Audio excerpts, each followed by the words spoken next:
వీలైతే మన చిన్న ఛానల్‌కి సపోర్ట్ చేయొచ్చు కదండీ. ఓవర్ నైట్ సోక్ చేసుకొని డ్రై ఫ్రూట్స్‌ని తినే విధానం అందరికీ తెలిసిన విషయమే. అయితే వాటితో పాటు వీటిని కూడా యాడ్ చేసుకోవచ్చనే విషయం మీకు తెలుసా? జీరో ఇన్వెస్ట్‌మెంట్‌తో వచ్చే ఈ పిక్కల్ని మనం ఎందుకు స్కిప్ చేస్తున్నాము?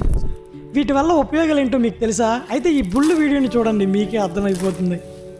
ఈ సమ్మర్లో ఎక్కువగా దొరికే చింతపండు నుంచి వేరు చేసిన చింతపిక్కలని 2 డేస్ వరకు ఎండలో బాగా ఎండబెట్టి వాటిని కట్టెల పొయ్యి మీద కానీ బొగ్గుల పొయ్యి మీద కానీ కళాయి పెట్టి బాగా ఫ్రై చేసుకోవాలి.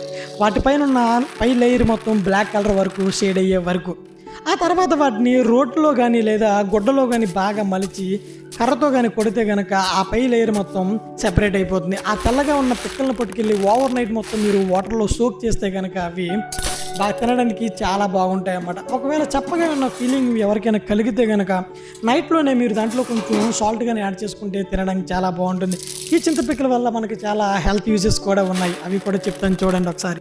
వీటిలో వచ్చే హెల్త్ బెనిఫిట్స్ ఏంటంటే హైపర్ టెన్షన్ రెడ్యూస్ చేస్తుంది, డైజెషన్ సిస్టమ్ని ఇంప్రూవ్ చేస్తుంది, లివర్ హెల్త్ని ఇంప్రూవ్ చేస్తుంది, హెయిర్ లాస్ అవ్వకుండా చూసుకుంటుంది, డయాబెటీస్ని కూడా మేనేజ్ చేస్తుంది.